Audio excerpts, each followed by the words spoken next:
Okay, welcome to the second episode of the Found Consciousness podcast, and I'm really, really excited for this one. I've been wanting to speak to Jacob for a while. I've been loving his work and what he's been doing.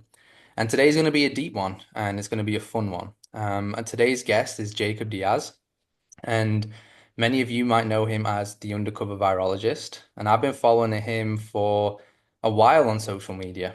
He's been putting out tremendous content on all the virology stuff, on the no virus things, and I've been learning so much from him. So, yeah, really keen and delighted to have him here today. So, welcome, Jacob. Thank you for having me, Azim. I'm excited to talk about anything, really. Nice. Yeah.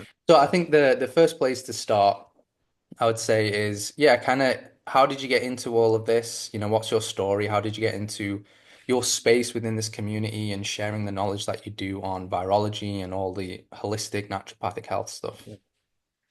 Yeah, I mean, I come from a, not so crazy background. I'm a normal kid from Queens, New York City. I grew up there. I didn't have any background in, medical stuff, health. I always took care of my body, ate pretty well, worked out all the time. And then at the point of 2019, as with everybody, I was living in Brooklyn at the time, and what I was seeing did not match up with what the news was saying. And it was just a lot of fear mongering and stuff that didn't make sense to me scientifically. And I just started to delve deep into it. Just like, okay, let me see if I can understand this stuff. And then I got into contact with Alex Zek, with Tom Cowan, Amanda Vollmer, Andrew Kaufman. And then from there, we kind of built a relationship. We have our chat on Telegram, which is specifically for terrain practitioners and content creators.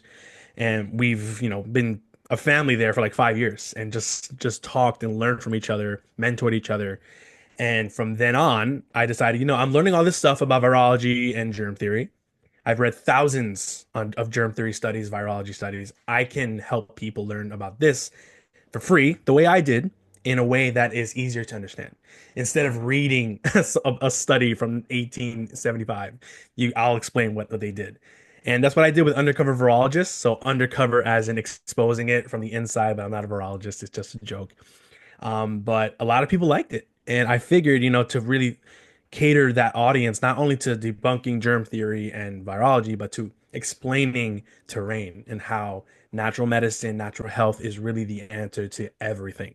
And I've been mentored by Dr. Mary Ars, by the Bigelson Academy, which I'm going to be graduating from soon.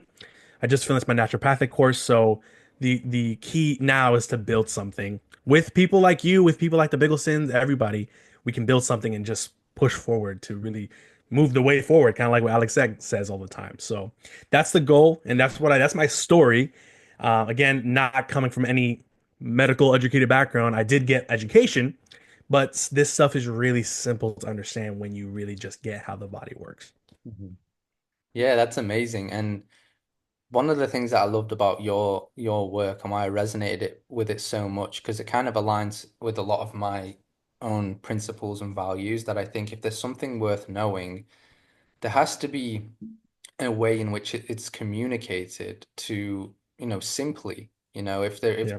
you cannot call something truth if it cannot be known or cannot be articulated in a way that is understandable for people. And the way you articulate all of the things which can feel so overwhelming when you're getting into the virology stuff, the way you put it into your posts, your slides, and how you present it is so clear and so easy to follow. And I think that's done so, it's just tremendous work in terms of waking people up and just allowing people to realize, I can actually understand this, because that is a big sort of egregore in this whole thing. It's like when you come into this space and you come into holistic living, it's like it's almost gaining authority over yourself Mhm. and the belief in yourself that you can understand these principles.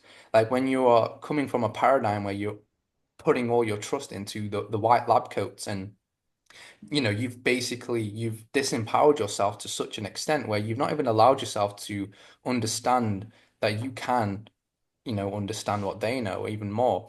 And so, yeah, it's like kind of breaking that programming. The work that you do really supports that, people coming out of that as well. So, yeah, that's first and foremost just my appreciation for that. No, Um, thank you for that. And I completely echo those sentiments because I mean, why did a pandemic happen? Because we are blindly trusting in the lab coats, in the virologists, in the MDs saying, "Oh yeah, they went to school, they did all these studies, fine. Yeah, let me just trust them and then do what they tell me to do."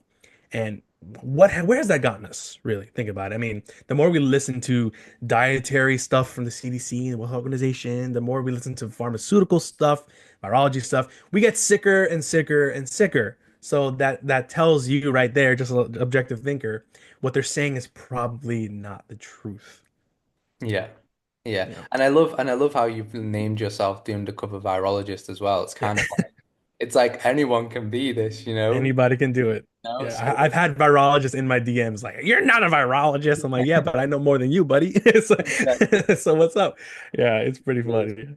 Yeah. So there's so many ways in which we can take this, and you could speak for Yeah. hours, on the various different um kind of topics around this area. And you've done a lot of work, and there's already a lot out there on, the no virus stuff, and the Mhm. history of the germ theory, germ versus terrain, and all of that stuff. What I kind of wanted to touch on is almost just like bringing it back into the body, and Yeah. how we can understand the body from a new perspective, from the true perspective almost. And one of the things that came to my mind was, if we want to understand how the body works, we've got to understand it in its simplest and its most natural form, and in its most realist form. And I came across a lot of the principles of, microzyma, these words that were Mm. floating around, somatids, these particulates that we're all made up of and that we all have within us. And they play a huge role in our health, in regulating our health. And so I guess I just wanted to just throw that out there as a good place to start is, would you be able to go into that kind of aspect, the microzyma, the somatids, what are they? Who kind of discovered them, and yeah, what are their roles inside of the body? Ooh, that's my favorite word, microzyma. So, microzyma, some people call them endobionts or bions, syncretites, protids, somatids, whatever. These are tiny specks, primarily made of protein and various other gases and stuff, that were initially found by a guy named Antoine Béchamp.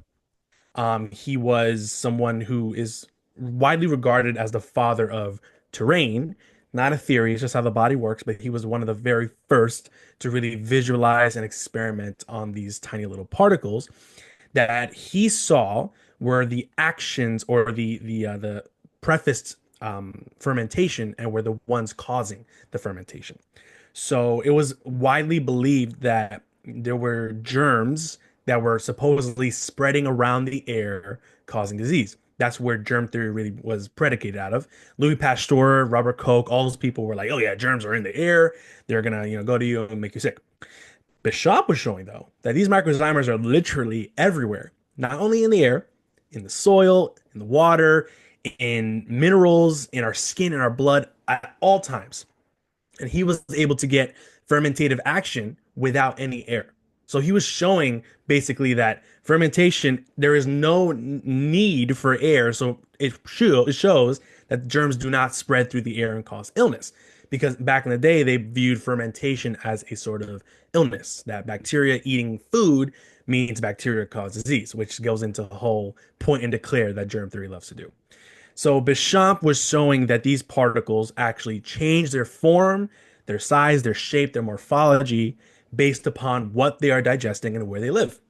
So in fruit, in vegetables, in soil, in the blood, they're going to look differently. They're going to look like fungus, bacteria, mold, parasites that a lot of people like to talk about, different worms, and they're actually going to change depending on what they are digesting, where they live. They're going to change into each other. So the key here is to use that knowledge to then learn how the body is working towards healing. So usually in these instances, bacteria are there for acute issues.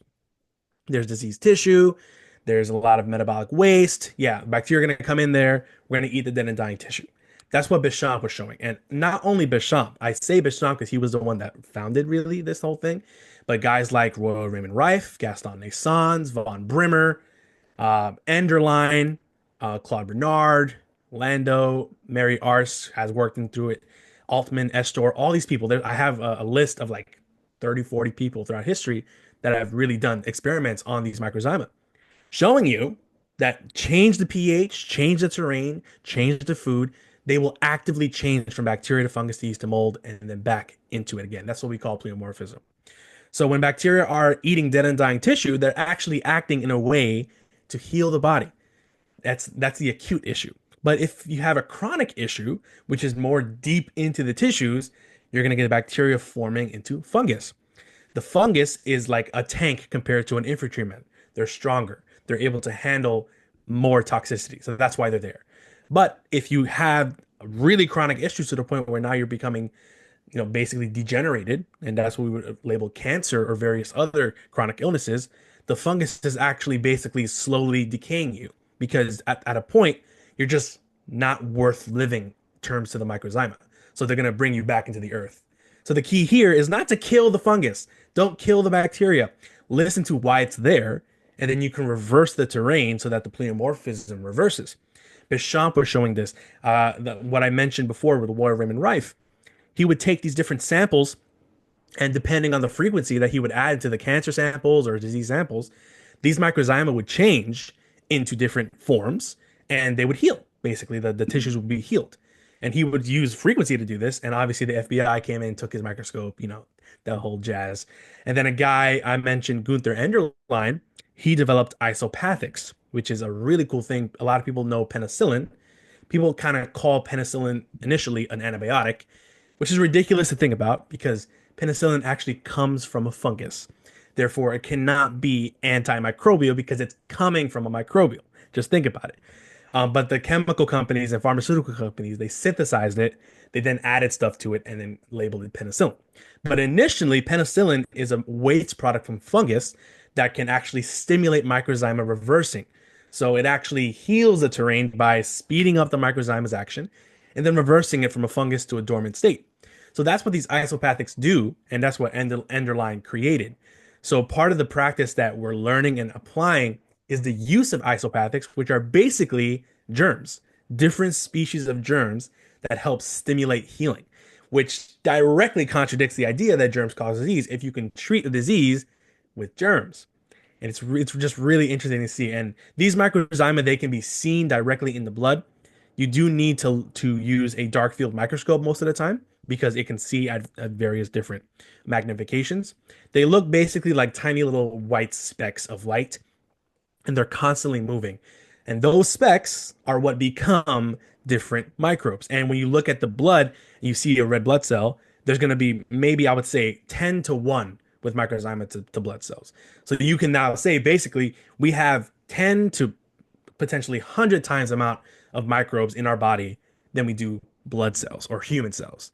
So if germs really cause disease, we would not be alive today to talk about it because we are germs. And when I mention germs eating dead and dying tissue, this is known. They're in science class we call them staphytrophs or whatever. They eat dead and dying tissue. And in the soil, ask any farmer. You need microbes in the soil because they eat the waste, convert it into nutrition for the stuff to grow. So it's no different in the human body. They eat the waste, convert that into nutrition so we can heal. And in that process, we get symptoms of expulsion, removing stuff. The germ is just there to eat it. The symptoms are the result. But obviously, the white coats come in and like, hey, the germ is what is causing this. No, the imbalance is it's what is leading to the bacterial action or the fungal action. So Yeah. to use antibiotics, antifungals, antiparasiticals, which is another, it's a I hate that term because it's not parasitic. It's not using you for its own benefit. It's actually a part of that cycle. So to try to use that to kill everything, and you're pushing all that waste deeper into the body, then you wonder why all these antimicrobials are linked to chronic illnesses like cancer, because all you're doing is pushing things deeper and deeper, and then preventing that pleomorphic cycle from occurring. So yeah, and then that's basically the super simple gist of it. But we can go from there. Yeah. Yeah. Yeah.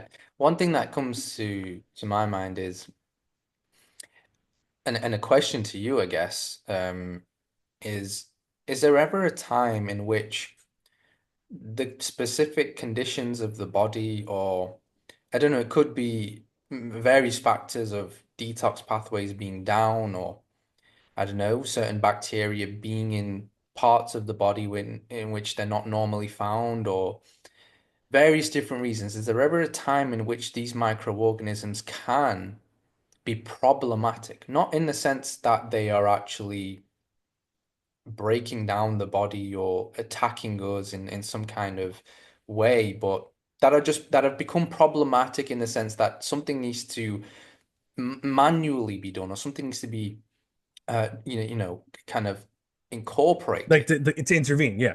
intervene. Yeah. Um, so when you just think about it, these microbes don't have feelings. They're not conscious. They're just acting on what they know to do. We as humans, we obviously are aware, we have feelings, we have intelligence. So we become uncomfortable when symptoms occur.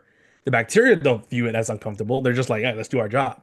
But if you're so toxic and you're taking these pharmaceuticals and you're not eating healthy, you can get to a point where, as I said in the beginning, the fungus or that pleomorphic cycle can begin to decay you. Obviously, the fungus don't care; they're just doing their job. But a human obviously does not want to decay; they want to live. But again, that goes into whole the symptoms are telling you what's wrong. Are you going to listen or not? If you're not going to listen, they're just going to keep coming back. So in that instance where there can be microbial proliferation to a point where it's uncomfortable or problematic, I'm not going to go into a patient and be like, oh yeah, the cause is the germs. No, it's not. It's you. The germs are just doing their job. What can I do to help you with the process to reverse that cycle?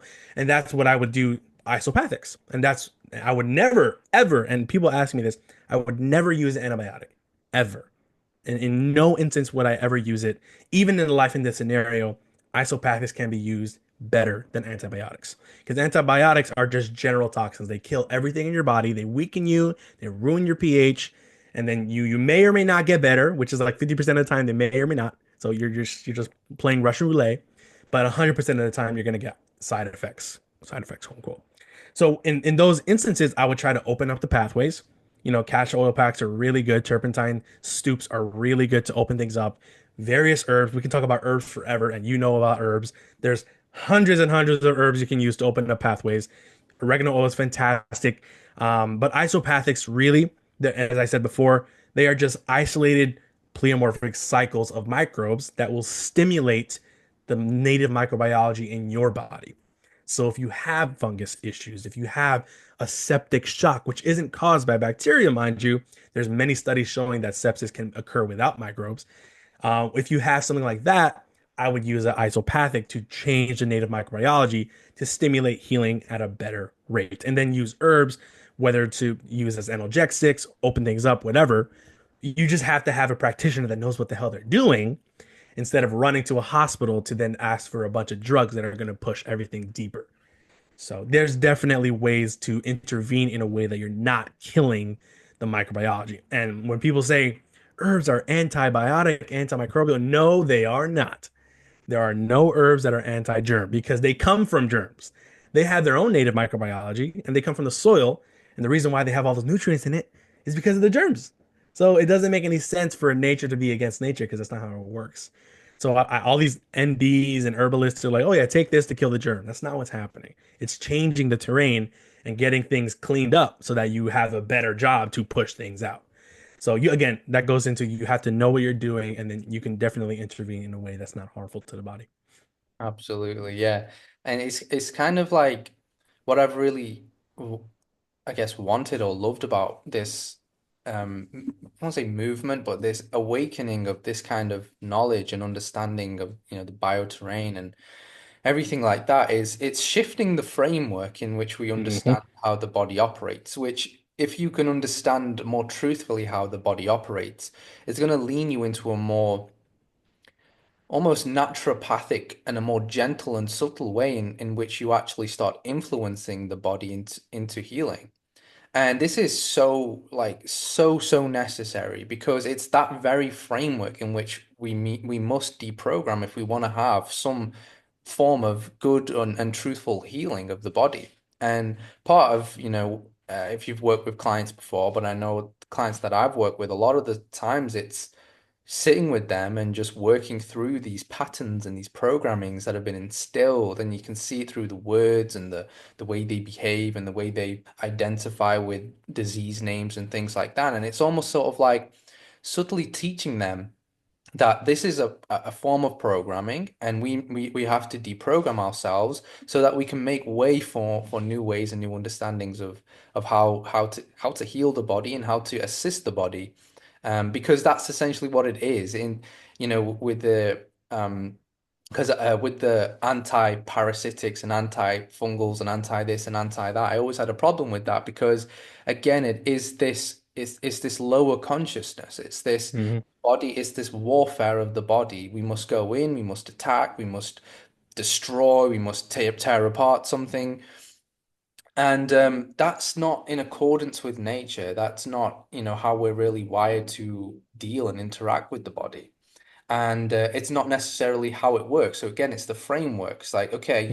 you might take a oregano oil, but it's not going in there and it's not destroying all the bacteria and killing them. And it's like, oh, you're a bad bacteria, let me kill you. It's like we're focusing on the terrain. These things are coming in, they're working with the terrain, they're supporting the pH, they're doing all these things, clearing out toxins, and that's shifting the dynamic of the bacterium in the microorganism. So it's like Hmm. that framework is so powerful.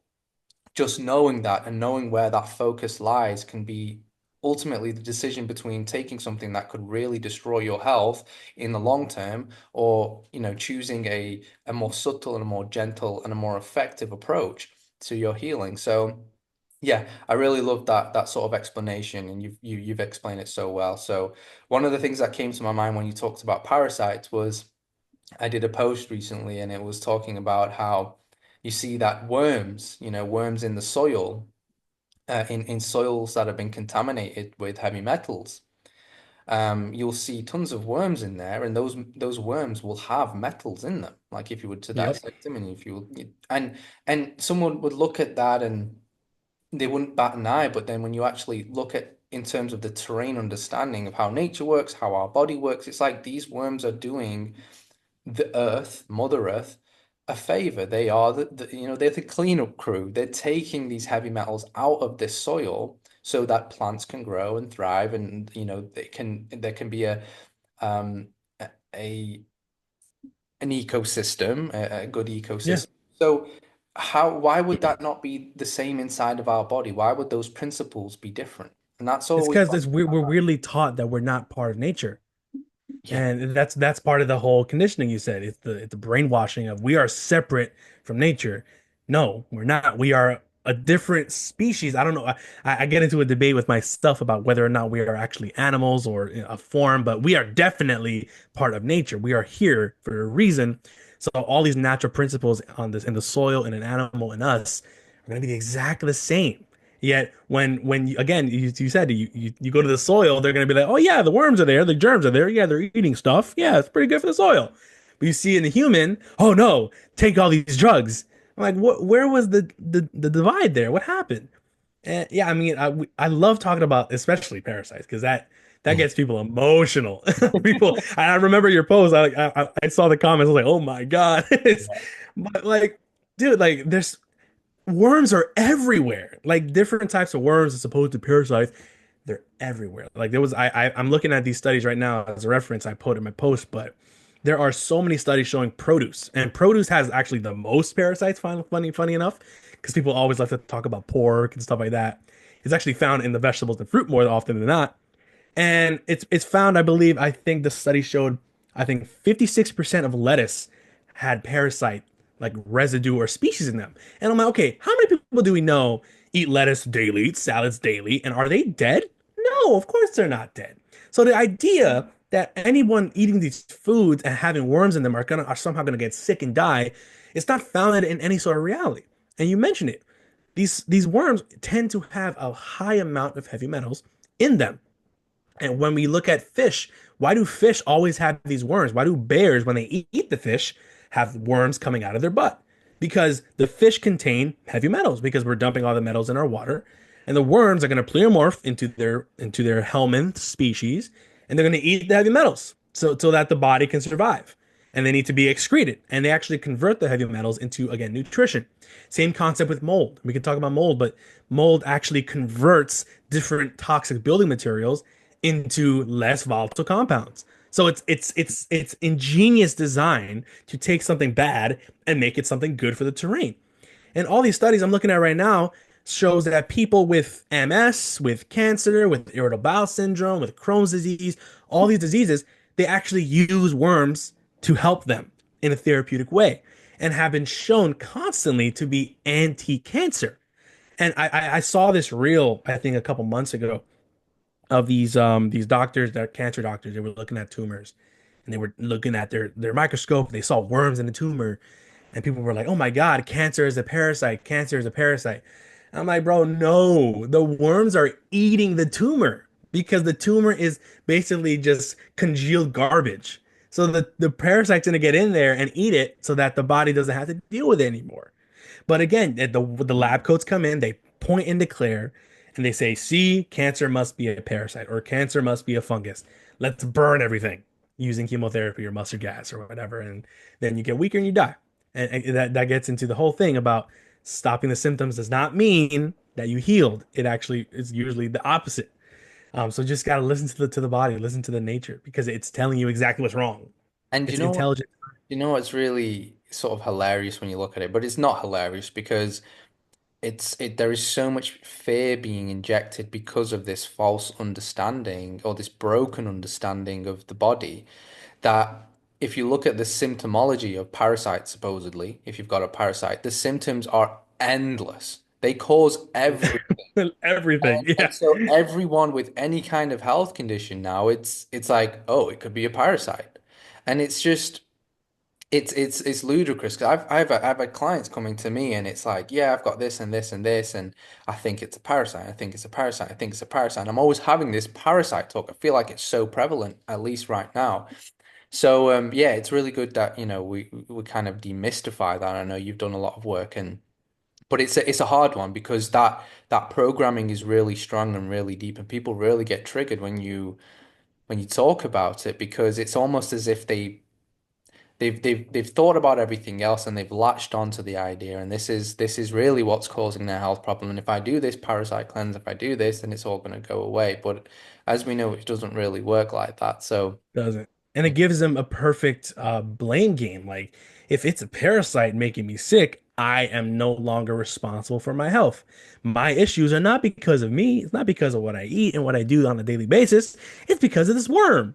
And that takes accountability away from you. And when you tell people, yeah, there's worms in your stomach, but they're actually helping and they're always there. So it's not a pathogen. It's actually you changing your body, and the leftover guck in your gut needs to be removed. So there's more worms there. So it's your fault, but they don't want to hear it. They don't want to hear it's your fault. They don't want to take accountability for their health. And that's why they rely on the allopathic system. Because allopathy is, oh, the body made a mistake. It's not your fault. Here, take a drug. Die. It's a cycle. Mhm. And with the bringing it back to the pleomorphism, so yeah, let's sort of touching on that. So we Yep. have this is it a 12 stage cycle?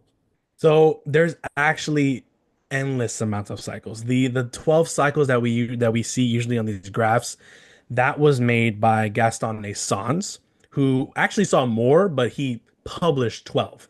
But it was based on Gunther Enderlein's bacterial cyclonology, which also had like I believe 15 or so. But other people have shown numerous stages. Like it's we don't know how many stages there are. But one of these stages that a lot of people don't know, and I've learned from the Bigelsons, is red blood cells, white blood cells are also microzyma. They're also a part of that cycle, and they actually come from it too. So again, it's almost like, and that goes into the whole etheric theory of the body just knows exactly what it needs to do, and through the energy, it's just going to transmute exactly what it needs in that specific moment. So these microzymas are just encoded to know, yeah, we need more red blood cells, we need more white blood cells. Yeah, we're gonna need bacteria here, we're gonna need fungus here.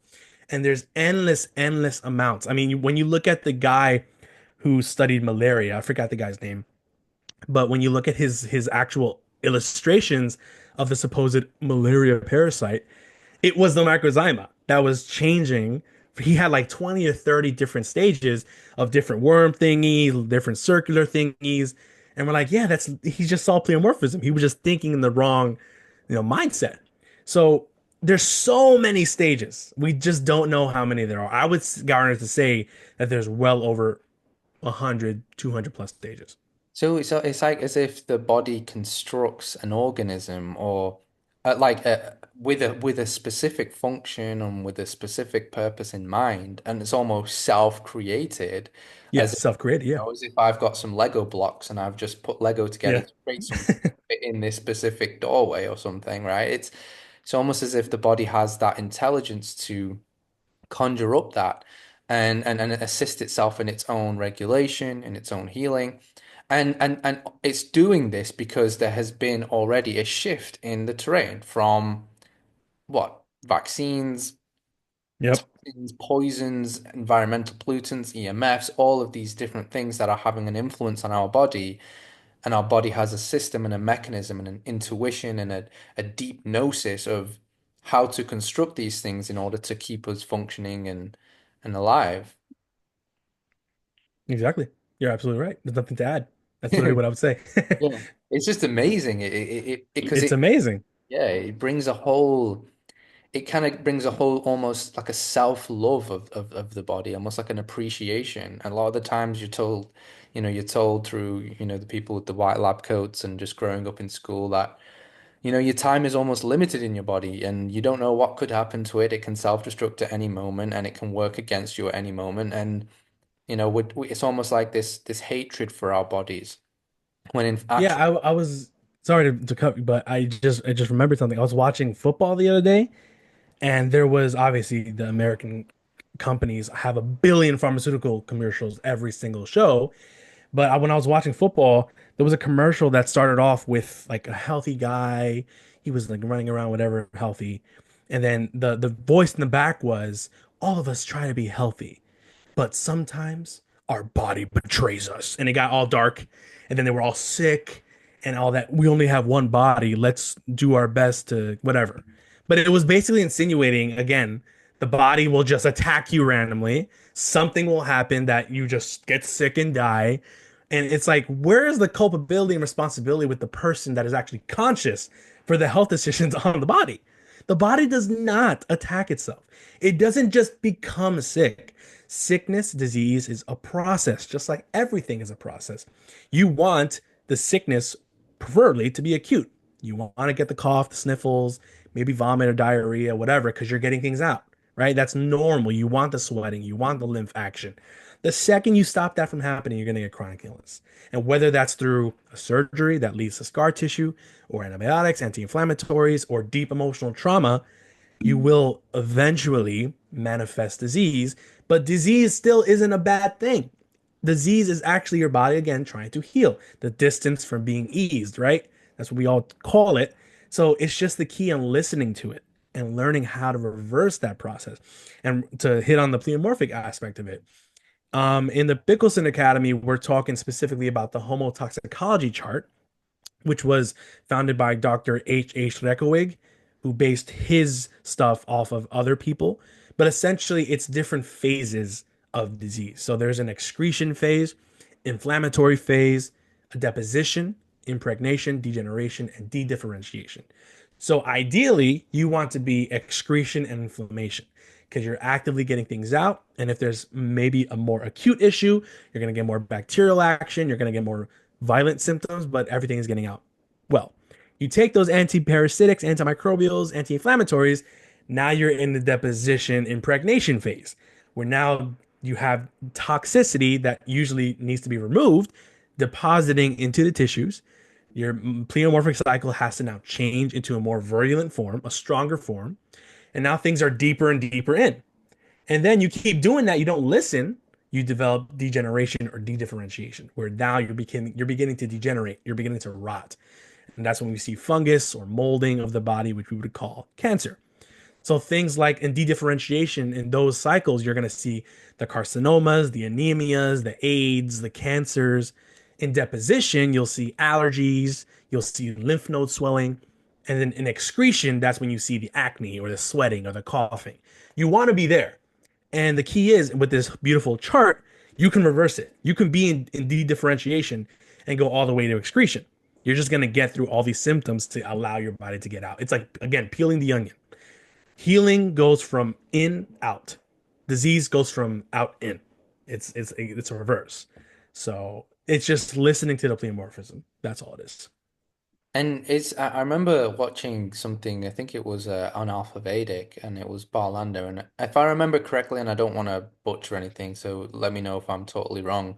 You're good. But I think I heard him, and he was speaking about that sometimes in these pleomorphic stages and phases of, these bacteria, these microorganisms shifting into various stages, there can be certain instances in which they get stuck in a certain phase. They get stuck, and almost, a bio terrain physicist or whatever, that their job is really try and understand what sort of phase they're stuck in and how you can assist them into kind of carrying on their pleomorphic cycle. So how how does that occur, and what can you do to assist the body in sort of, yeah, you know So yeah, I know what you're saying. So I mean, if there's a pleomorphic cycle that is stuck, again, that goes into the mentality of I'm not viewing it being stuck as the issue. Why is it stuck? Let's get to why that is. Is there let's say, and this is a big one with surgeries and the advent of not only cutting your body on all of its fascia and its skin, but the leading of scar tissue that actually prevents inflammatory waste products from being removed. So that actually leads into basically like a sponge-like form in your body that people would call adhesions and scar tissue that prevent your body from actually finishing and healing. So if you have something like that that is literally physically blocking inflammatory waste and lymph waste from coming out, yeah, you're gonna have a stuck microzyma because it's stuck right there and it literally cannot move. And it's just gonna form constantly into different forms. Let's say you have a root canal. Root canals are literally dead teeth. And each tooth has about 3 miles of lymphatic channels. It also is the tip of the meridian that runs through your body. So it channels energy. So you block that by ripping everything out. You rip the lymph, you rip the blood, you rip everything. It's rotting. It's actually stuck in there, stagnated.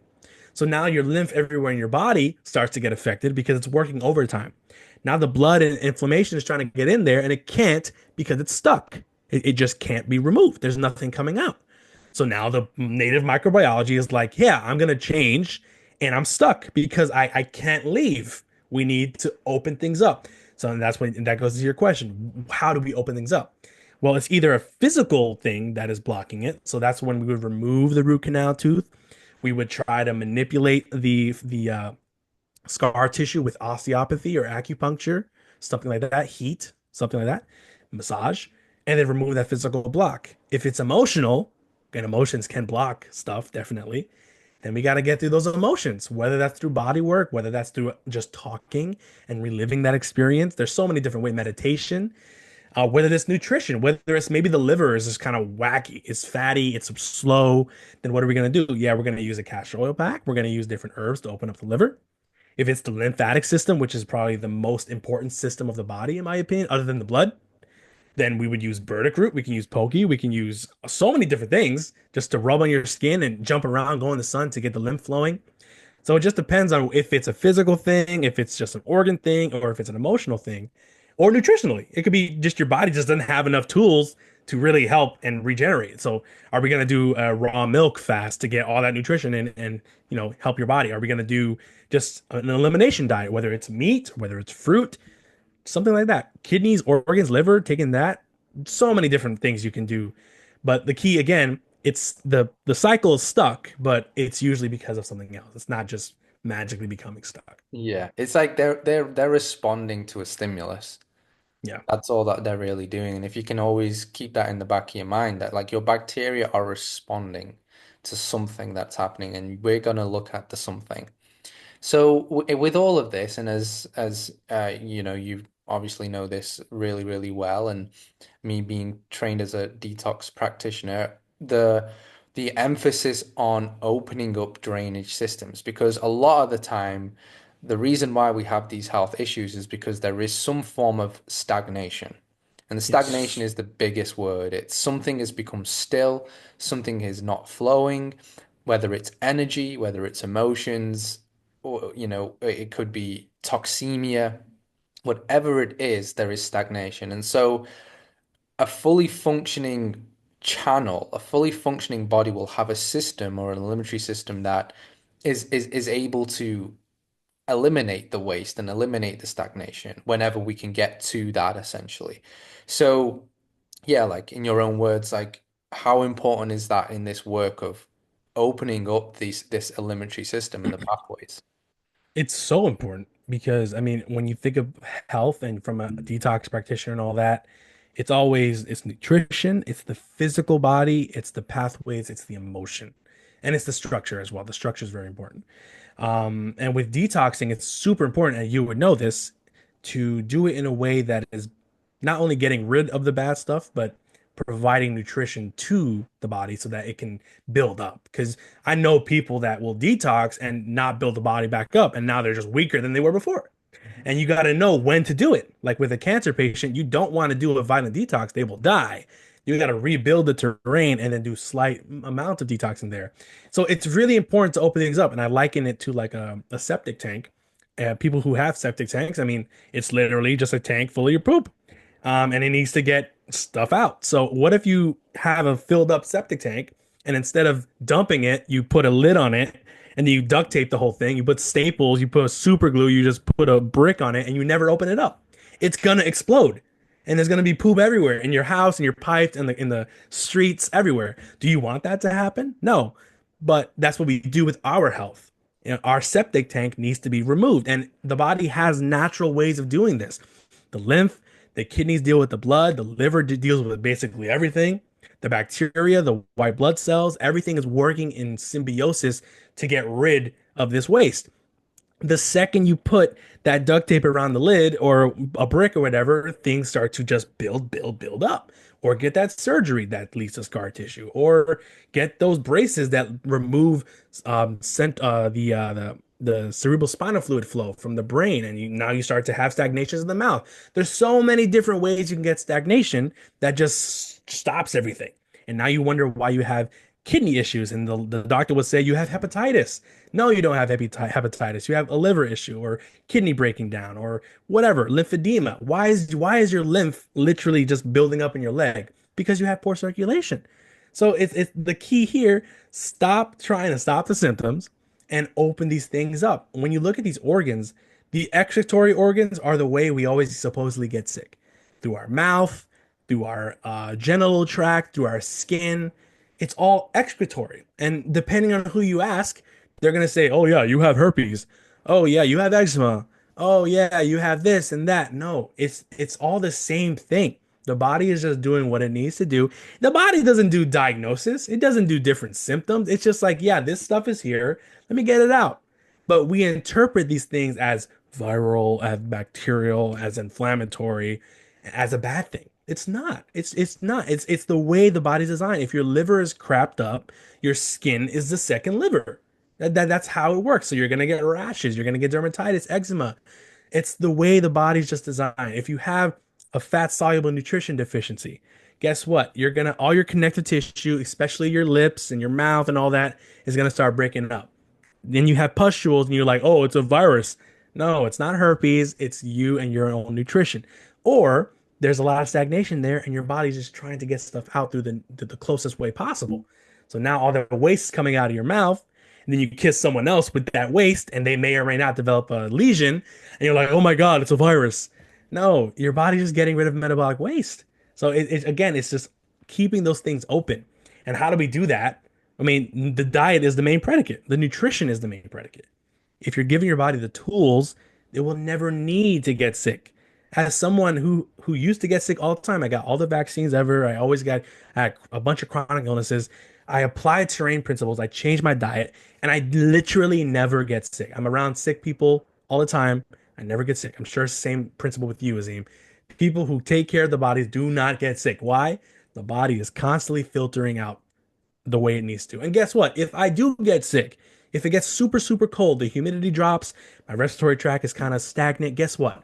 I will welcome the cold or the flu that's going to be there for a couple of days because it's my body just rebalancing. The Mhm. filter's clogged up just like an AC or an oil filter in a car. I'm going to listen and I'm going to clear it out. That's it. Yeah. And that's so huge in this because it's important to know that, the framework and the understanding of the terrain. But coming with that understanding in terms of healing is we got to understand the healing crisis. That healing isn't a lovey-dovey, happy-dappy process where you're from one moment to another, you feel amazing. The healing crisis doesn't feel great either, and having and understanding how your body is operating in terms of there are toxins, there are things built up within stagnation, and your body is literally wired to try and find ways in which you can eliminate that. And I've always found that when you understand the healing crisis, it brings so much calmness and it almost relaxes your nervous system to know that after you've done, whether it's detoxing, whether it's fixing up something in your diet or doing some kind of, energy medicine or something like that, anything, trauma releasing, whatever it could be, and you experiencing some kind of cleansing reaction, which all the detox symptoms pretty much are the same to viral symptoms, what they call virus Mhm. symptoms anyway. When you start to pay close attention to that, you can almost have more reverence for the body and almost more gratitude to know that my body's doing what it needs to do to kick out this stuff. And that's for me, that's so important for people to have that calmness because you have on the opposite side with all these different side effects that you get with these pharmaceuticals, and that's really a disease crisis that's happening. Yes. And that scares people. And I mean, in some level it should because it should wake you the hell up and, get you to shift things. But with following these natural principles, you're gonna find yourself, it's not always a great process. You're gonna get things clearing, you're gonna get things moving, but that's a wonderful thing because your body's doing what it needs to do. Amen. Yeah. So I wanted to, there's just so many ways we can take this. Absolutely. Because we've stayed on the premise of bacteria and the various Yep. kind of microorganisms. So I wanted to talk to you about where's this confusion come from, right? Like when you hear people, there's lots of studies that show bacteria cause inflammation and cause this and do this to the nervous system or whatever. Like, Mhm. where is that confusion coming from? What is it in these studies in which people are getting messed up with, you know? Yeah. So most of these studies usually are done on animals. That's one, because a lot of times they don't want to, I don't know what's the, it's not humane to act on a human with bacterial cultures or whatever. So most of the time it's done with animals. They will take a culture of a bacteria, which usually is grown in an agar or algae, and they add stuff to it. It doesn't have to be bad stuff. It could be bad stuff. It doesn't chemicals and stuff. They'll take that culture that usually is about 1 to 5% of the body weight of the animal. They'll inject it directly into its abdomen or the brain or the lungs. Some of the animals may get sick, some of the animals may die, and they'd be like, okay, that's enough right there. We showed it's a pathogen without no control experiment whatsoever to actually see if it's the germ and not the actual fact that you injected a boatload of unpurified stuff into the lung. Like if I got a human and I injected like 5 cups of Tabasco in their lung, yeah, they can probably die. Is Tabasco a pathogen? No, it's the methodology that led to them getting sick and dying. I covered this in my webinar a couple weeks ago, but the researching of tuberculosis, for instance, they found that if you injected stuff like wood, different organic matters and stuff like that, hair, glass, sand, that you can actually induce tuberculosis in an animal. So, is it the tuberculosis bacteria or is it what you're injecting, the inoculant, that the methodologies? So that's a key to understand germ theory is the methodologies. What are they doing in these studies to get these reactions? And many times the reactions are null at best. Like some of them may get sick and a lot of them don't. And I covered the research of Robert Koch and Louis Pasteur, who would take these bacteria and actually do experiments and fail, objectively fail so many times, finding the germs in healthy people, finding the sick people didn't always have the germ. So right then and there, that gets rid of the whole pathogen theory because it violates Koch's postulates. A lot of people listening don't know what Koch's postulates are. Some may do, but these are rules made by Robert Koch to label a germ a pathogen. A lot of scientists, specifically germ theorists, they don't like to talk about Koch's postulates. They want to say that it's not important anymore. Yes, it is because they're very logical. You should only find the germ in sick people and not in healthy people. You should isolate it and give it to a person and get them sick. This has never been done, and this never will be done because we are germs. And I covered again in the webinar the work of Thomas Powell and was it Sebastian and Thomas Powell, whatever. They took hundreds upon dozens or whatever different species of bacteria, fungus, whatever, drank them, experimented with them, never fell ill. Specifically with cholera, Claude Bernard and Max von Pettenkofer, they would drink cholera every single semester in front of the students to show them that it's not the germ, it's the terrain. These types of experiments have been done to show that germs objectively cannot be the cause of illness. In these studies, though, they will look at diseased tissue and see bacteria or fungus and say, yes, that means that is the cause. That is literally it. That's what they do. It's akin to looking at a crime scene and seeing police officers there and saying, oh yeah, the cops were the ones that committed the crime. Or firefighters at a fire. The firefighters are the ones that committed the fire or arson. It doesn't make any sense because they're the ones responding. And as we saw in the beginning, bacteria eat dead and dying tissue. So of course there's going to be more on sick tissue. That's not what they're claiming. They're claiming it's the cause of it. But we know bacteria do not have action on healthy tissue because we're surrounded by them. We are floating pools of bacteria. Therefore, it cannot be the bacteria, it's the terrain. And it goes into the stagnations, right? So that's all these studies are doing. They're taking sometimes unpurified stuff or boatloads of bacteria and using an inoculant, an unnatural one, to get a very tiny animal sick, usually inbred rat or a mouse. And again, sometimes they get sick, sometimes they don't. But they don't read these studies like how we do. We've read hundreds. We've actually had to translate studies from German or French of all these old germ theory doctors from the 1800s that committed just straight up frauds. And a guy, again, Louis Pasteur, he admitted that he was a fraudulent actor, basically. Not only was he a Mason, not only was he paid handsomely by the government and friends with Napoleon, he did not want his work to be published. Why? Because he was committing verifiable fraud. I believe his great nephew or something like that saw his papers and basically gave them to a university to be published. And his books were published, and it's shown objectively the man was a straight up liar. Same thing with Robert Koch. These two are the fathers of germ theory. They are labeled as the fathers of germ. Robert Koch lied with his tuberculosis papers. He never actually had purified tuberculosis as a causal agent. He would take these pus samples, inject them into the eye of a rabbit, and then take the eye and then inject that into something else. He would make his own I believe what was it? Not arsenic. It was some other microbe, but by taking blood and having it rot and then growing into a culture, anthrax. He would grow cow blood, inject it into a frog. When the appendix flared up, it took the appendix. He would dry it up, add chemicals, inject that into another animal. Like it's disgusting stuff, but it's not scientific.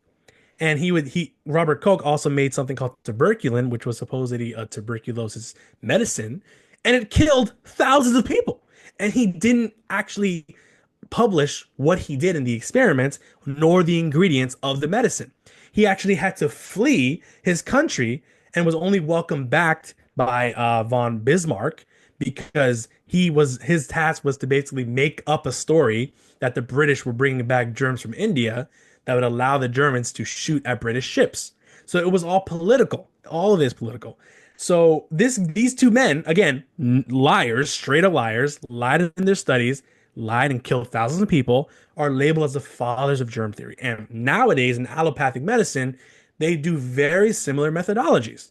Maybe they're not as directly fraudulent, but they believe that what they're doing is science. So when people ask me, so you think all these virologists and microbiologists are in on it? No, I don't. They're just taught the wrong way. They're taught the wrong history.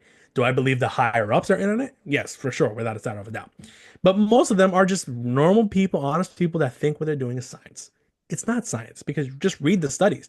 And the studies that we have, Mike Stone, the Baileys, myself, Cowan, Coffin, Vollmer, all these people, hard to find, very hard to find studies. Why is that the case? Because I would say that they're working overtime to try to hide this stuff because it's disproves everything from the ground up.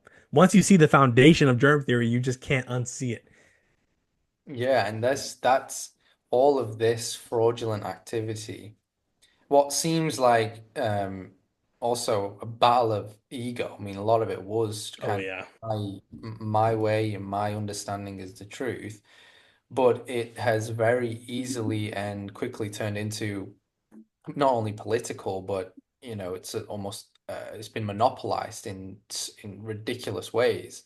And it's that very system which it's all founded on these fraudulent studies, and that is that is why you and all of these other amazing people that are doing this work and debunking these studies almost, I won't say debunking, but really just bringing the light to these studies and sharing them in a way why it's so hard for people to see that and why you are also being so challenged because you're coming up against a system that is so monstrous, and evil in its own sense.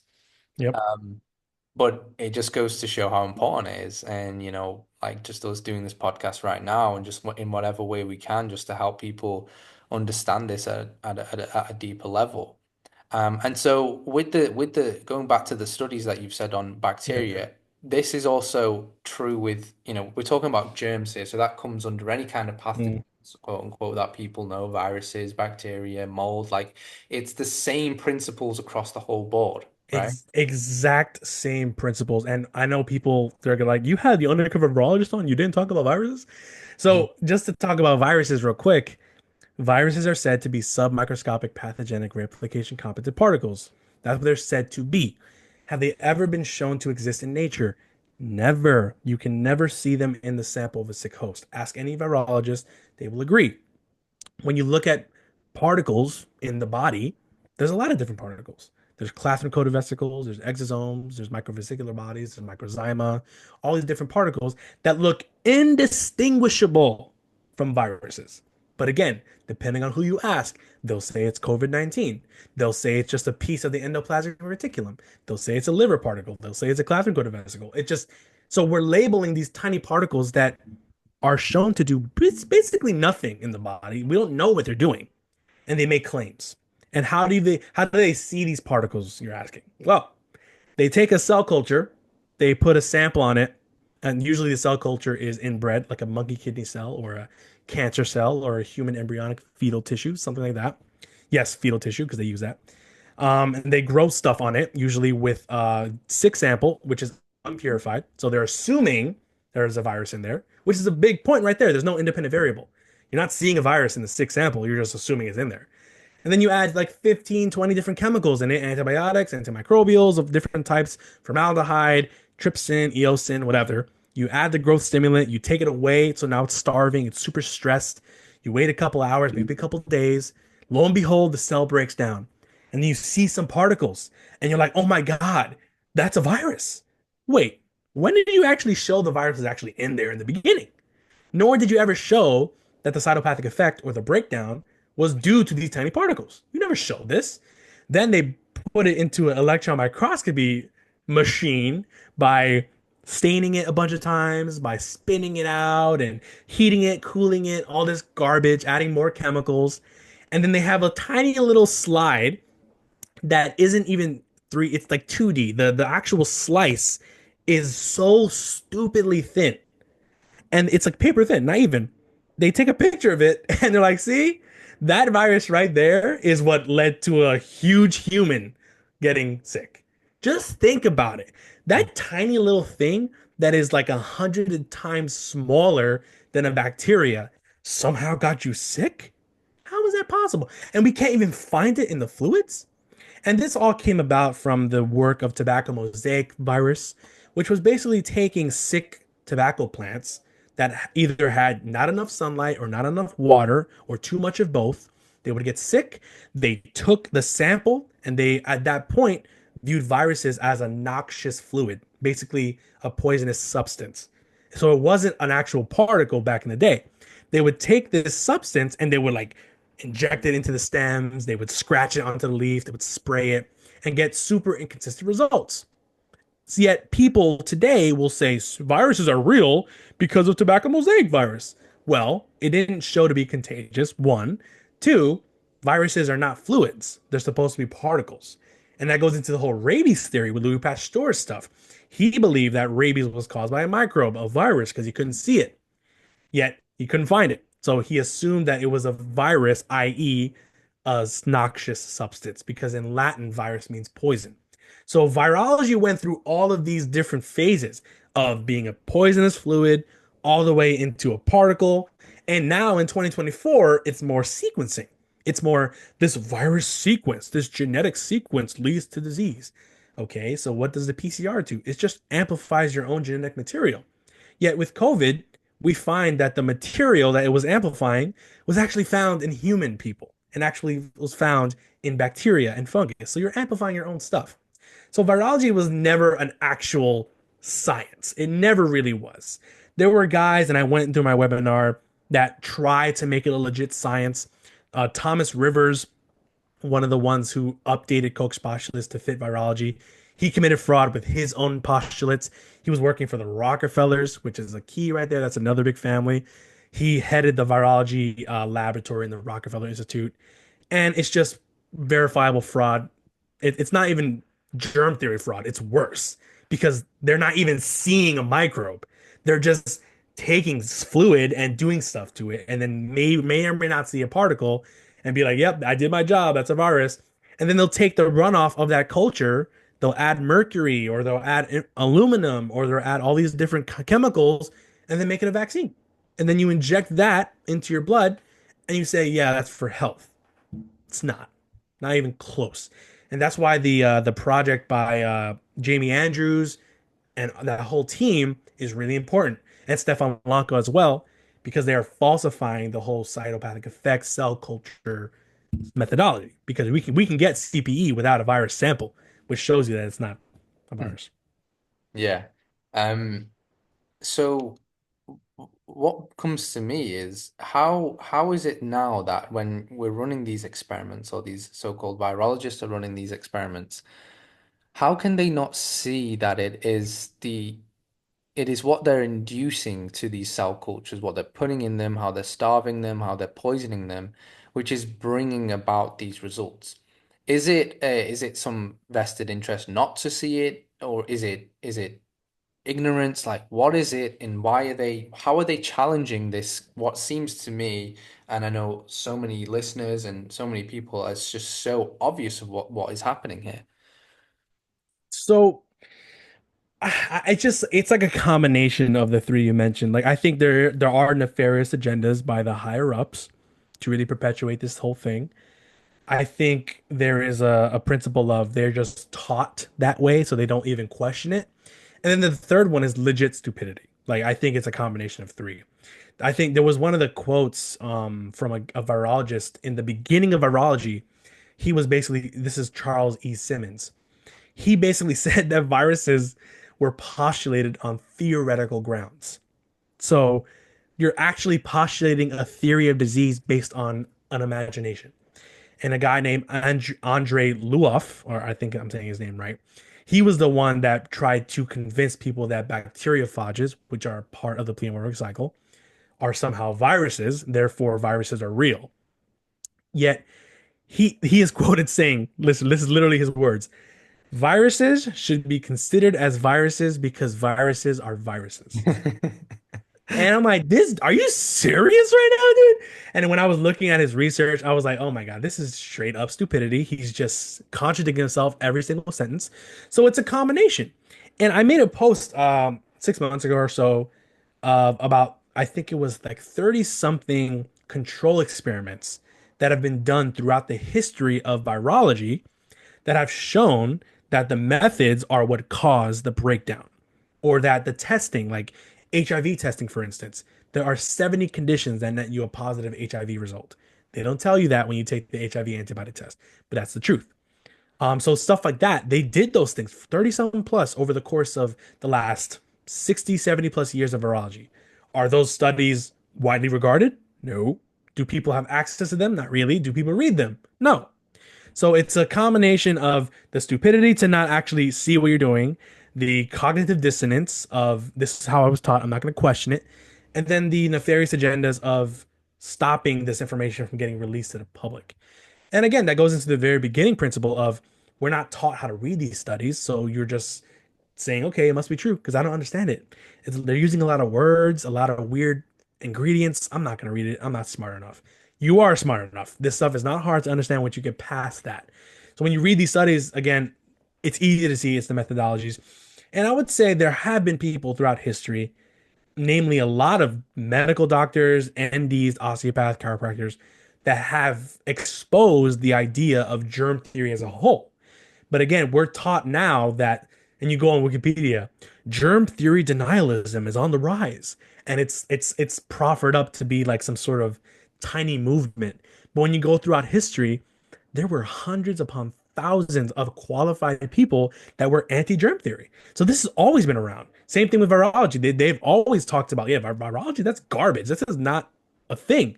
But again, they convince people that this is some fringe movement, never not historical. Therefore, they're quacks. Just listen to our smart people, Mhm. and they don't question it. That's all it is. Yeah, where do you obviously they're using this as a blueprint for their own crises and their own new flus or viruses, and that's a whole economical thing, and Hmm. it's political, it's so much spiritual as well. Where do you think this is heading? Like, yeah, in terms of your vision of where things are going, how do you see it all unfolding? If we keep going down the road we are clearly going down, it's just going to lead to totalitarianism. I mean, look at the look at the dollar bill. I always say, look at the dollar bill. They want the new world order. That's what they're building towards. So if they start to see that these people are starting to see, wait a second, I have rights. I don't have to listen to this. I can do what I want, this, that, and the third. They're just going to perpetuate the pandemic stuff. Oh, bird flu. Oh, COVID. Give me your rights. And lo and behold, I covered this again in the webinar, but there have been so many secret stuff that they have done in politics to give governments full control during health emergencies. So you can't even do anything legally because they have all the power. So I think these old they're fake demics are being used to slowly weed off rights and then try to find the people that are smart enough to question this stuff. You and me and all these other people to try to suppress those people. Because you can control the vast majority of people if you think that there's a virus out there.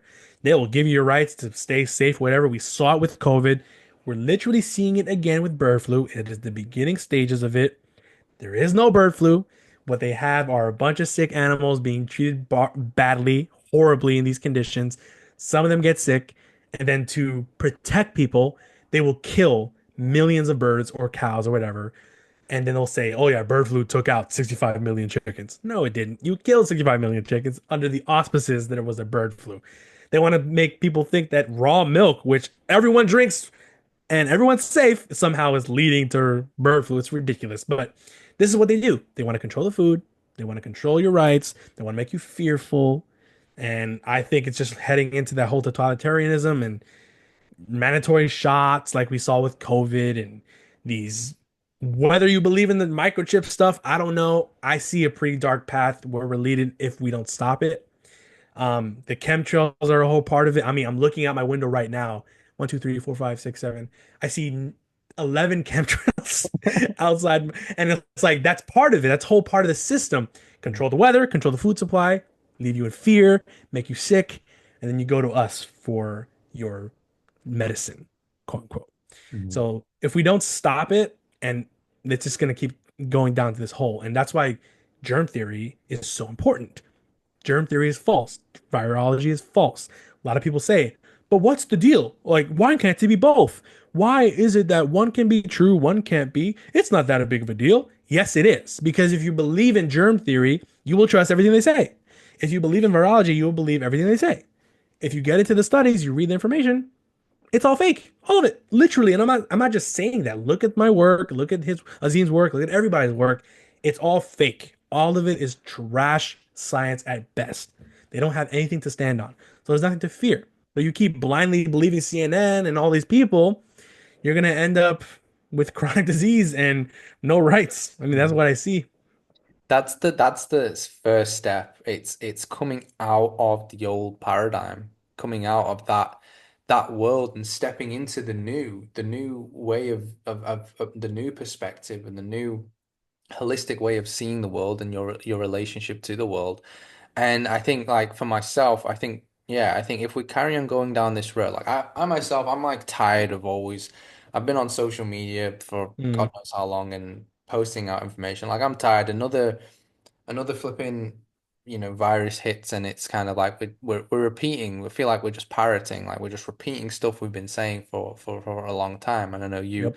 definitely longer than me, but yeah, it's like I just don't want to be going down that road again, you know? So Yeah, me neither. Yeah, for my sanity, please. yeah, I don't want to do it. yeah. So yeah, it's this just sort of an urge of just, look into this stuff and really dig into it because at least for me, I was the way I came to it, I was 50-50. Maybe it could be true, maybe it couldn't be true.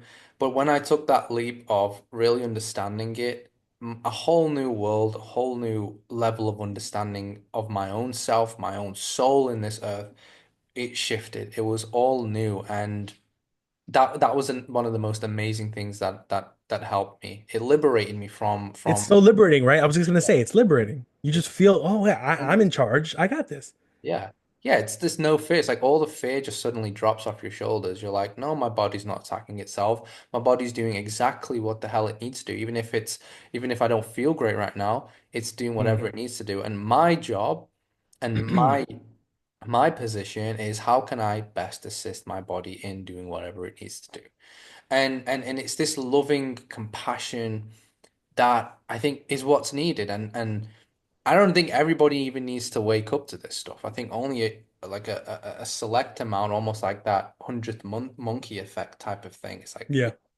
a collective, a strong collective, and things will shift automatically in that sense. So, but in the meantime, we're just going to continue doing what we're doing. We're still Yeah, gonna, I'll happily yeah, do this. I'll go on podcasts. I'll do absolutely. posts. Yeah, I mean, whatever. And I have two things I wanted to talk about because I want this episode to really go crazy, you know. So the first thing I think we forgot about talking about supposed contagion, Mm. right? A lot of people that are going to listen to this might go, so you didn't talk about contagion? So I put a post out. It was about 100 or so failed contagion studies throughout history. It did pretty well because it was literally just tiny words, a bunch of studies that people can read. But I was researching more with the help of the Terrain family. There are well over 1,000 failed contagion studies, not only with germs but supposed virus samples. So in the scientific literature, contagion has been falsified completely, utterly, just straight up false. We've taken isolated germs can make people sick and all that stuff, right? We've done experiments with coughing and sneezing and shaking center or unit out of I believe it was Britain. It was an Anglo-American collaboration, and they did like cold studies with actual fluids of people with cold flu-like symptoms, and like only 1/3 of people ever got sick over the course of like 80 some years or whatever, something like that. So it actually shut down because they were like, oh yeah, colds are not contagious. Like this is garbage. Yet we somehow believe today that disease is contagious. And what I always tell people is poison a pond, what will happen to the fish? Every fish is going to get sick. Some of them shorter than others, some of them earlier than others. It will happen based off your terrain. So, say you add an EMF tower next to a school. The school is eating a bunch of like chicken nuggets and fries, and the kids out of summer vacation are super excited and stressed out, new friends, all that stuff. They go to school, all the desks have been wiped down with bleach and all that stuff. So you're exposed to the chemicals, you're exposed to the emotional stress, the EMF tower, the garbage food, and lo and behold, all the kids come back with flu-like symptoms, and you wonder why. Is it the kids spreading it from one another, or is it the environment? Chickenpox parties. A lot of people like talking about chickenpox parties. We've done experiments with chickenpox, and I'm going to make a post actually about it. There are lots, dozens of failed contagious studies with chickenpox where they actually took the pox and injected it and tried to do stuff, and they couldn't. We tend to really focus on the one or two or three that get chickenpox at the party and not the five or six that didn't.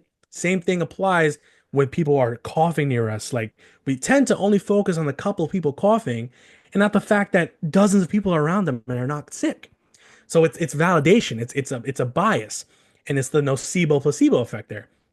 So what I would say is a really cool explanation, and that goes into the second thing I wanted to talk about, is I think contagion can be really weeded down to not only a common exposure. So if you have a garbage food, garbage water, garbage air, everyone's going to get sick at the same time. Not only that, but an intelligent adaptation in the body. Whether you want to call it a bioresonance, whether you want to call it a microzyma communication, whatever it is, our bodies can communicate in ways we do not understand yet at all.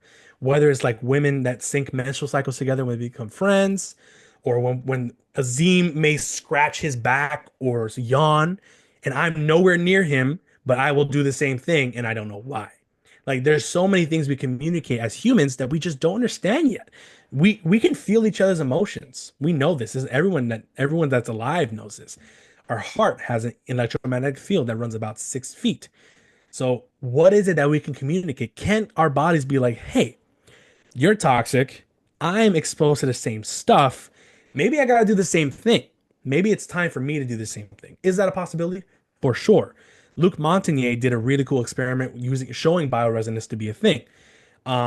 But I would say I would gear more towards the fact that when we are exposed to the same environment, everyone's going to get sick at the same time. That doesn't mean there's contagion, especially when we did the experiments and failed every single time. Now that goes into the second really cool thing because I'm gonna just shout out the Bigglesons. And are you gonna be showing this? Is this podcast only audio? No, no, this is going to be video too. Oh, beautiful. Okay, so I'm gonna share my screen. I'll Yeah, show you. Yeah. So for everyone that is listening, I've been studying with the Bigglesons for a while, and they usually not they specialize in holographic blood. They do everything, but holographic blood is their thing. So I'm gonna share my screen. I'll send a request right there. Perfect. just a quick yes. The Bigglesons, like Harvey Bigelson, has two books. I'm not sure if he has more books, but these books are just Yeah, tremendous. doctors are more harmful than germs and holographic. Holographic Blood was just it was Holographic blood is my favorite one. yeah, it was amazing. So you see my screen? Yeah, I can see your screen. All right, perfect. So when I talk about the body being able to communicate in ways we don't understand, this is probably the most important way it does. So these are actually pictures of different pathologies, injuries, diseases that are found directly in the body using the holographic blood method. So Dr. Harvey Bigelson was taught by German doctors how to do this, and he then taught his sons how to do it. So on the left side here, what you very clearly see is someone with a broken hand. So this person came in with a broken hand. They checked his blood, and lo and behold, he had obviously a broken hand symbol in his blood. These images are holograms, so they're not actually in the blood. If they were in the blood, you would be dead. What is actually showing here is more so the energy, the link between the physical and the spiritual or energetic that is projecting an image of what the body is concerned about. So in the middle, you see a knee. Bottom left, you see an inflamed appendix.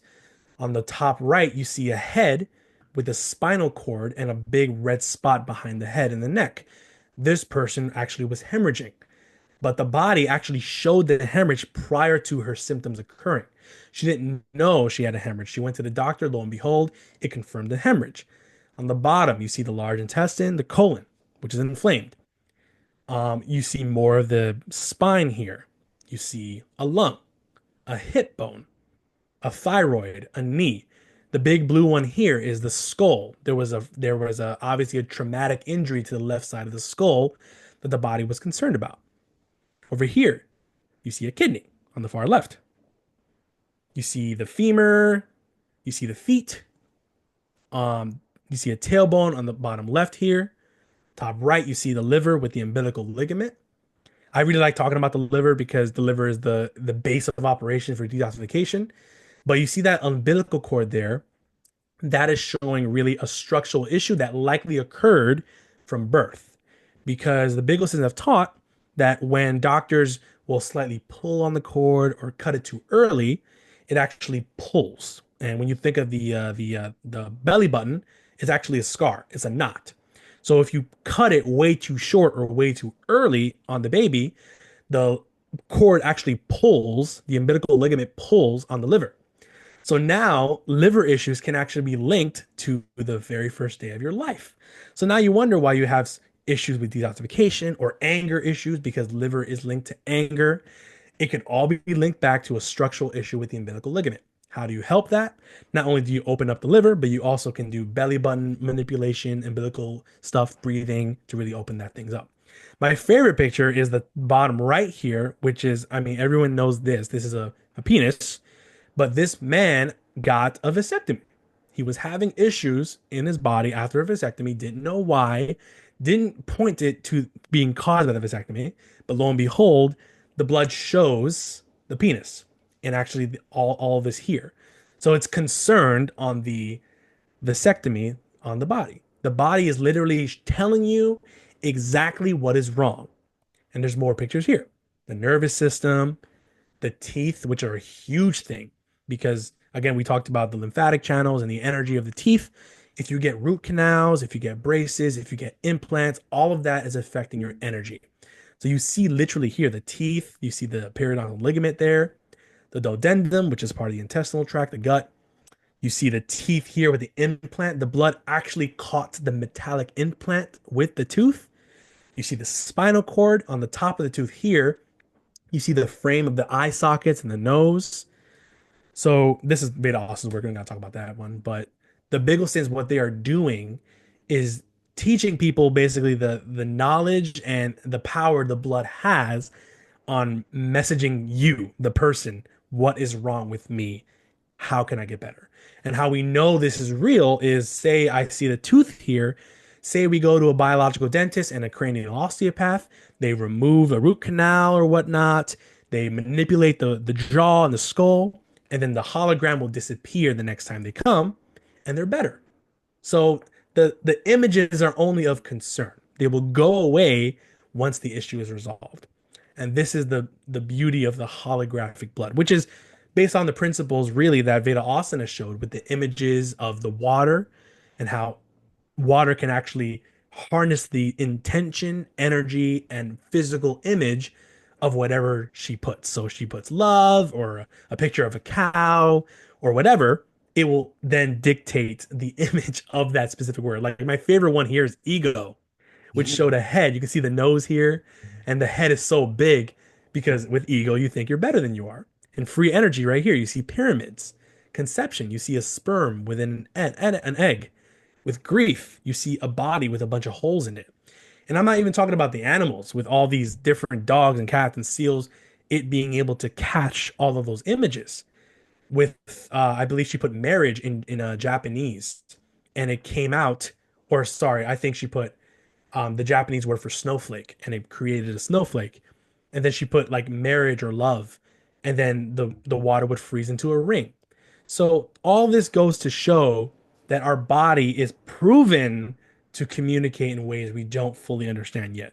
Specifically, my favorite part is obviously the blood, because the blood is our life force. Our chi, our prana, whatever runs through our blood. What I was thinking about the Veda Austin thing was is this also dependent on, like for example, Veda Austin did these experiments and it's also based on her consciousness. So if she's Yes. written love and it's produced a ring, could that be due to her perception or what's in her consciousness in Yeah, relation that's what I to think love? it is actually doing. I think it's catching the perception and the intention behind the word. Yeah. Whereas if someone who has a really bad, let's say, history with love, maybe they had a divorce or a bad breakup, and they put love, maybe it turns into a different image. We don't know, Broken right? heart or something. Broken heart, exactly, a broken heart or whatever. But that goes to show you that not only does water make up 99% of our body molecularly, all of our fluids are water, but the conduction of electricity and our emotions can very well be predicated back to our water. So is water communicating with other people's water? Probably Mm. in ways we don't understand. The stairway one was really cool. On the right, she put stairway, and it was a literal stairway. Mm. And Lauren Acosta did cool stuff with different animals. And there's you can see a little heart in the water. Like it's insane stuff that we're not taught in school, but it's amazing stuff. And that's all I wanted to show people. But we need to do more of this stuff, do more of this research because this matters so much more. Yeah. This is so amazing. I mean, I get goosebumps when I came across Biggleson's work, and I would love to join his academy as well. That's something that I was actually contemplating. Do it, Um, dude. Do it. yeah, and because so a question to you is the the blood that's being taken, is that from a particular area or is that anywhere? That is one drop of blood, literally just one. And you have to obviously take it in a way that doesn't affect its constitution, because you do see a lot of live blood analysis people. They'll take a lot of blood, they'll squish it, they'll do stuff to it, and then it looks very different. But then they'll make claims and be like, "Oh, that's an inflammatory cell. Oh, that's a viral cell," when it's just actually them squishing the blood and doing stuff to it. That's why you have to be very careful and be taught by these people. The Bigglesons have been doing this for a long time. It's a tiny prick of blood. You put it on the slide, a dark field microscope, and you see everything unadulterated. They're not adding chemicals, they're not adding electricity or germs or whatever. This is just showing you exactly what's in there. And again, the images are not actually there. That's the key. I've seen people like live blood cell analysis people. They'll see a hologram and they'll be like, "Oh yeah, that's a parasite." I'm like, "Dude, no, it's not. It's not. It's very clearly an organ, but it's not. They're not trained in it."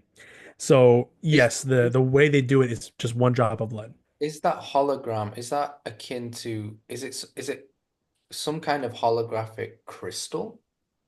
Like, what is the hologram? What is is it etheric? Is that being, So the book it mentions it in the hologram book, and we talked about it in the school, but I would liken it to be more etheric for yeah, sure.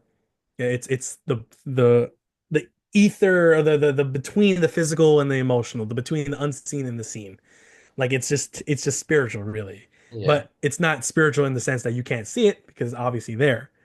But yeah, I mean, I think it's more etheric. And it just goes, it's just a wonderful almost study in how the body stores. Like your body doesn't forget, your body doesn't let go. Like Mm, your body stores and has the information within it for your own. Like that's always been the case.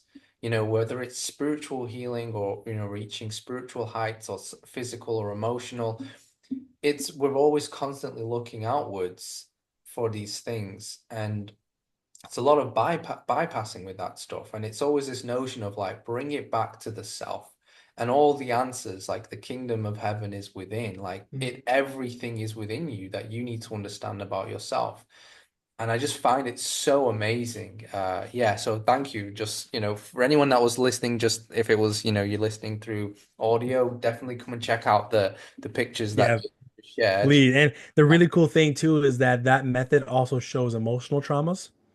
So they have a whole, it's like a language. The blood is showing you a language.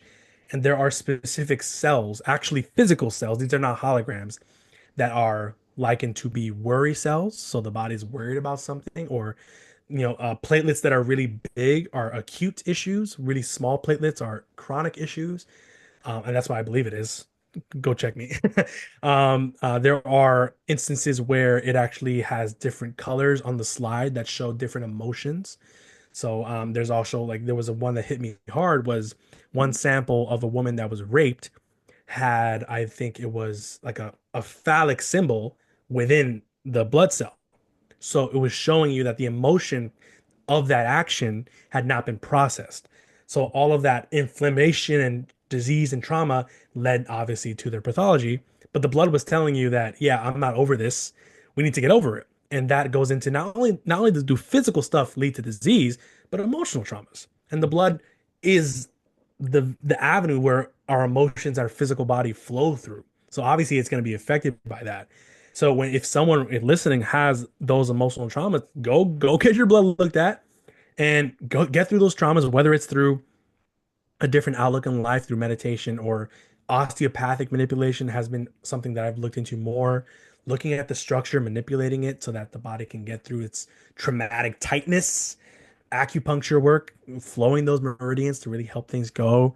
So many things you can do, but the emotional aspect cannot be neglected. German new medicine has done really good stuff with emotional stuff. And so Chinese medicine, they knew this thousands of years ago. The Ayurvedics, they knew this too. They knew that emotions linked to disease, and they had specific emotions to specific organs. How did they know that? I still don't know, but they did.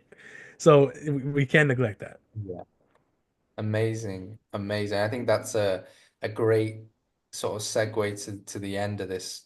Well, it's been a really great talk. I've really thoroughly enjoyed it, and I'd love to have you on, and we can go deeper into whether it's the Bigelson stuff, and we can do some more specific things on that, or we have tons of stuff to play with. But yeah, to just sort of finish this up, where can people find more of your work? Where can they find you, and how can they tap into what you're doing? And I know you've got your school that your own naturopathic school that you want to open, and yeah, tell us more about that and where people can find you.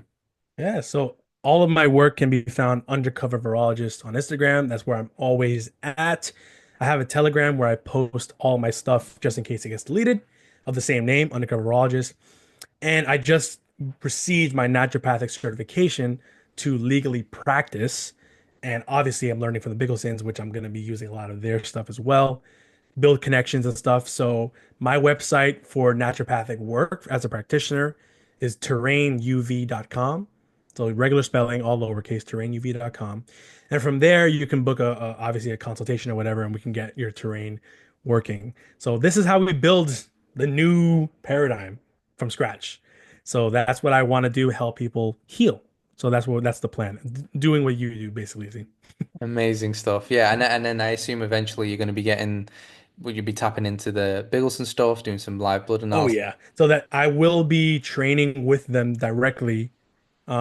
This next year, so 2025, Yeah, I'm gonna be going down to Mexico and then learning amazing. basically how to do it. Yeah, So I'm excited about that. I'm really yeah, excited. So if yeah. I can do that, no man, that's just It's amazing stuff. Yeah. All right. Okay. Amazing. Thank you. This was a really good episode, and yeah, I would love to have you back on. But everyone, again, absolutely. check out the Undercover Virologist. You're just gonna love his stuff. I use his stuff for so much of my own research. But yeah, honored to have you here today, and yeah, thank you. It was a pleasure. I loved it. Amazing.